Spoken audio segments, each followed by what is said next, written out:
Bonjour à tous, aujourd'hui deuxième vidéo sur un deuxième écrit issu de ce carnet qui est dans la continuité de l'écrit précédent, à savoir donc la routine que j'ai détaillée dans ma dernière vidéo.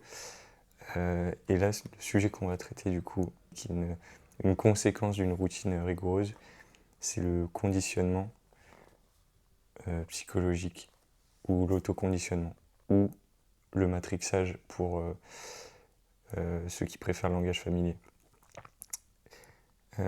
Donc, en fait, l'autoconditionnement, j'en ai détecté deux types principaux.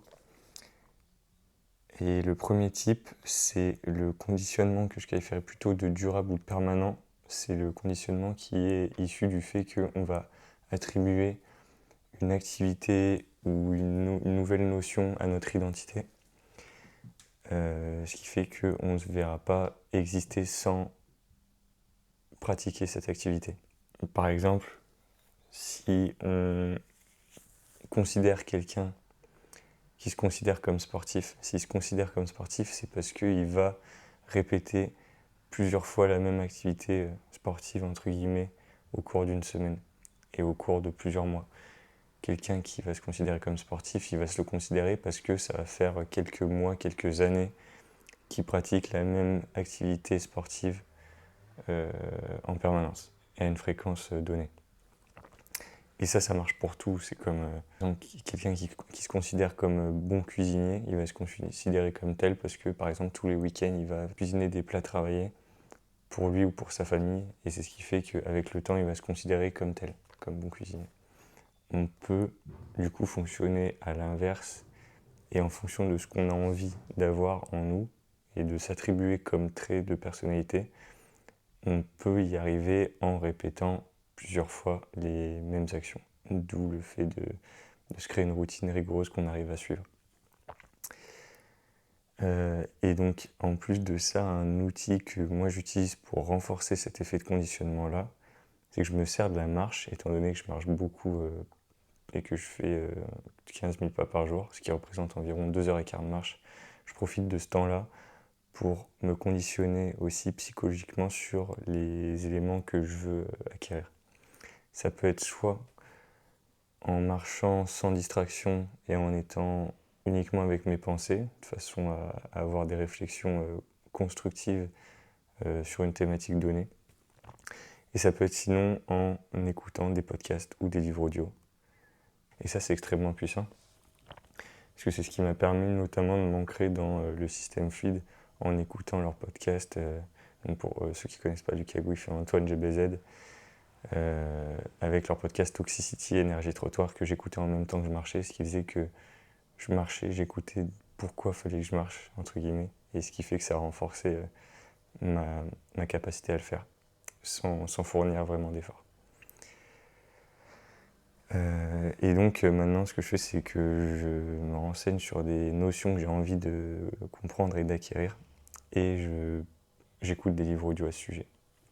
Notamment, j'ai dernièrement pu lire, enfin écouter du moins, Le pouvoir de l'instant présent et Pouvoir illimité, qui sont des livres sur lesquels je ferai sûrement des vidéos pour en discuter. Donc ça, c'était le premier type de conditionnement durable, entre guillemets. Et le deuxième type de conditionnement, c'est le conditionnement plutôt instantané et qui va avoir tendance à être éphémère. On parle aussi d'ancrage psychologique. Ça va consister à associer nos sens à un état dans lequel on se sent bien et le plus propice à effectuer une action.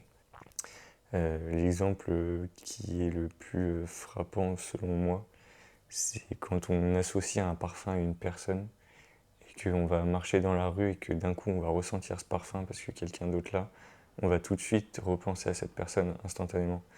Et c'est ce principe-là, l'ancrage psychologique, en l'appliquant à la situation dans laquelle vous vous sentez le mieux. Donc il y a des méthodologies qui existent par rapport à ça, qui sont relativement simples, mais encore faut-il bien détecter un moment sur lequel on peut s'appuyer dans notre passé pour se rebaser dessus. En fait, la méthodologie, elle consiste à repenser à un moment de notre vie où on était dans un état vraiment idéal psychologiquement pour réaliser une action, ou à l'issue d'avoir réalisé une action, ce qui fait qu'on s'est senti capable de conquérir le monde, entre guillemets, j'exagère, mais vous avez l'idée. Donc ça peut être après un succès, après un événement qui vous a rendu très heureux. Et donc le but, ça va être de retrouver cet événement-là dans votre passé et de la sensation que vous y associez sur le moment.